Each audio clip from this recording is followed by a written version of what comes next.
Hi, and welcome to another episode of About the Authors TV. I'm your host, Jake Brown.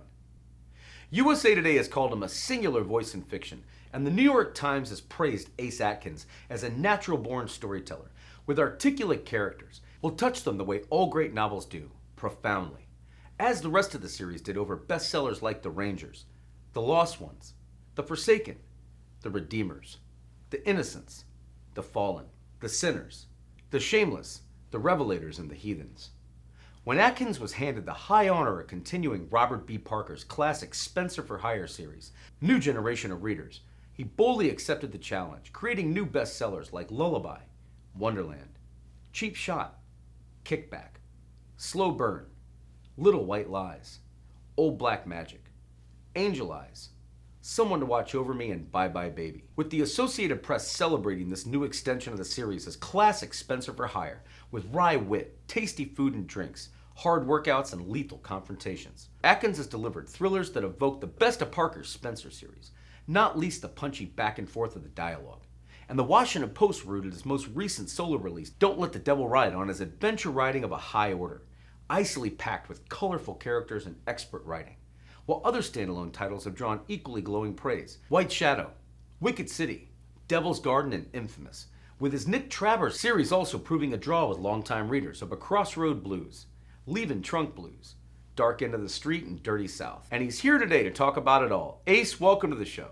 Now, it's fair to say you grew up in an interesting family business that we understand you actually came close to going into yourself, following your father Billy Atkins' time playing in the NFL up with your own time as a letterman playing on the Auburn University football team. When you weren't hitting the field, could we have found you reading the Robert B. Parker Spencer series that you carried on, or any other thrillers of the sort that you write today?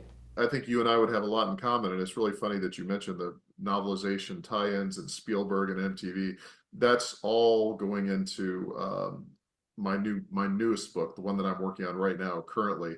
It's set in the 80s, and it's allowed me to revisit that period of filmmaking. I've got an Amblin Entertainment sticker on my laptop trying to really point me in the right direction of this next book. So we'll talk about that next year. You mentioned the 1980s, and you mentioned what I was into, movies, and Chuck Norris and Goonies, and crazy pop culture, and watching MTV and all that stuff. Dialing back in time to the beginning of your post-football writing career, you started that journey working as a crime reporter at the Tampa Tribune, and within a few short years saw your first book, Crossroad Blues, published. Is it safe to assume that the muse for the series star Nick Travers, an ex-football star and detective, and the cases on here were rooted factually in your time on the crime beat for this and sequels like Leavin' Trunk Blues, Dark End of the Street, and Dirty South? Were already this early in your career, USA Today noted that Atkins is an astute observer of life, as well as a singular voice in fiction. The Nick Travers books, thanks for remembering them. I still get people, they get very well read in the overseas and in England. I think people who really dig blues music. But yeah, that was a great experience. I had just, puttered around and writing, and I had written a manuscript, and I had done this, and, it wasn't getting any traction. And then just kind of came together with the story about really kind of bringing those worlds of like hard-boiled fiction and classic blues and the death of Robert John. I knew I had a story. I had no doubt that it was going to be published, and I was like, oh, this is a great idea. Only I can screw it up. And I wrote that book very quickly, and I was living in a one-bedroom apartment, a studio apartment down in Tampa. I was working as a full-time newspaper reporter at the time, and I would put on Robert Johnson or Muddy Waters or whatever and drink coffee and smoke cigars, and I would write that story. And when I finished, that was it. That was it. It just came out. It was kind of an effortless thing, and a lot of fun to write. And I still have kind of a special place for that character because that got me started. The Associated Press, like so many, was a fan from the first time they met your series star, Quinn Coulson, admiring everything about the world you created here for him. From Mississippi's rural Tibaha County, the evocative setting for Ace Atkins' superior series about Coulson, a former Army Ranger turned sheriff, is the crossroads of all things good and evil. Action-packed, Tibaha County and the town of Jericho are small areas with big city problems, as Atkins maintains a sense of community that flows through the region, while adding that throughout the series, he allows Quinn to make mistakes and have foibles, making him an even more complex character. Please color in a bit, if you would, on how you first sketched a character like Quinn to life in your imagination when you were writing The Ranger, or Bosch creator Michael Connelly mused that I hope that Coulson and Lily Virgil hang around for a long time. I don't know if Quinn ever looked a certain way in my head. I think that he always had a very distinct kind of point of view, and he had a and for Quinn, anyone who's read those books, Quinn is kind of almost a square. I mean, he really has looks at the world in somewhat of black and white terms, and he is kind of the moral, not the moral compass, but somebody who is almost like the straight man in the books, because everything is so crazy. The bad guys and the criminals are so nutcase, and he's really the straight guy in the series. But for me, I really wanted Quinn not to be the over broad character for the series, but really just the anchor that held it all together. To that end, as fans quickly embraced Quinn Coulson and wanted to spend more time with him on the page, the New York Times admired the way within early sequels like The Lost Ones and Broken Places that Ace Atkins' Killing Honesty sets a new standard for Southern crime novels. Gone is the fuzzy nostalgia for an old hometown, switched out for a more authentic look at the modern Mayberry of domestic violence, drug use, child endangerment, and roadhouse brawls, which continued over new bestsellers like The Forsaken, The Redeemers, and The Innocents, which book reporter raved was nothing short of riveting, a page-turner that you'll stay up all night to read. Atkins is a master of description on all points of the continuum. And more recent hits like The Fallen, The Sinners, The Shameless, The Revelators, and The Heathens. Could you give fans a sense of how you draw on your own Southern roots to recreate that environment so authentically on the page? I primarily write books that are set in the Deep South, which is my native world, and Memphis, of course, is in that for sure. But like for what I draw upon, all of it. I think it's there's always some level of research, but then at some level, I think you have to kind of forget it all. I think David Milch said that about when he was working on Deadwood, that he tried to learn everything he could about the city of Deadwood and everything about Wild Bill Hickok, and Bullard and everything. But then at that point, he tried to make it his own. I think it's a good thing to know everything you can, but of course, with the great Hemingway iceberg theory is keep a lot of that stuff. Your readers will get that you know a lot. You don't have to show that stuff off. Any favorites if you were forced to pick? Probably The Forsaken, and maybe the last one, The Heathens. When the call came in from Robert B. Parker's estate to carry on Spencer into the 21st century, the American Library Association was as proud to stock your titles in the series on their shelves as they had the iconic originals, declaring via book list as early hits like Lullaby, Wonderland, Cheap Shot, Kick Back, and Slow Burn came out, that Atkins continues to do the late author proud. The talented writer continues to do a fine job extending the life of Robert B. Parker's characters and capturing the tone of the Spencer series. Parker would love Atkins' wise guy patter. The violence is exciting and nicely choreographed, and Atkins' plots are complex enough to hold readers' interest, yet not get in the way of the suspense throughout the aforementioned and future hits like Little White Lies, Old Black Magic, and Angel Eyes. What did you find to be the greatest thrill and still challenge of inhabiting all the classic characteristics of such a beloved protagonist, his sidekick Hawk, and the whole gang, while adding your own creative contributions to these and more recent bestsellers like Someone to Watch Over Me and Bye Bye Baby? I would never do that for any other writer. I really wouldn't. And I think part of it, the interest for me was I got to do it first.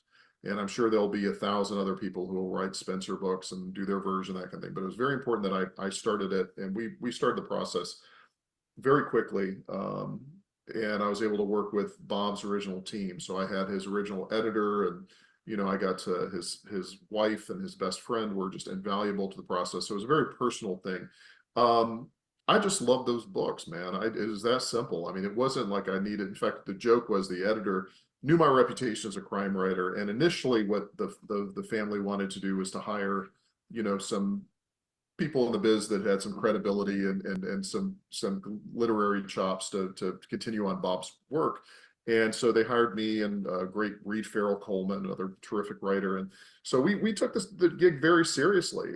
But we this was not just churning out. We wanted to do something that was really paying respects to Parker.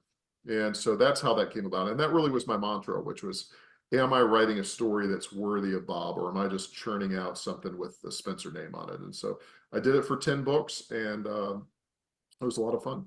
I think I had so much fun with that first one with Lullaby, and kind of building that bridge from Bob and what Bob was doing. And I had a great time with someone to watch over me, which was kind of a riff on the on the Jeffrey Epstein story. And that was a lot of fun too. So yeah, that I enjoyed all those projects. The Washington Post has celebrated Don't Let the Devil Ride as adventure writing of the highest order, richly packed with colorful characters and expert writing. Please introduce readers to Memphis PI Porter Hayes and his sidekick Addison McKellar as they set out to hunt down her missing husband Dean, in a story that Gun and Garden called a masterpiece, and where Real Book Spy found that you delivered a roller coaster of suspense, blending Southern charm with a global conspiracy and your biggest and most daring novel to date.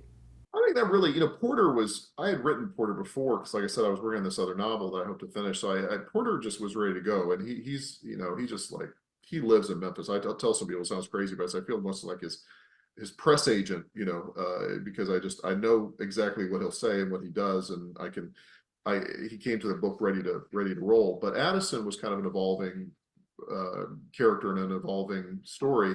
And initially, she was really kind of drawn as I'd call her kind of like a Karen character. She was kind of a, bit of a spoiled woman that was, entitled and I couldn't stand being around her. I didn't like writing about her. I didn't really think readers would like being around her. So initially, when we first meet her, I think that people think because of her social status that she is a entitled kind of out of reach, out of touch woman. But more you read into her, you find out that there's a lot more complex layers to her as far as who she is, where she came from, her family, her connections to Memphis. And ultimately, that's how she crosses paths with Porter. Now, do you envision this as the beginning of a new series starring Porter Hayes?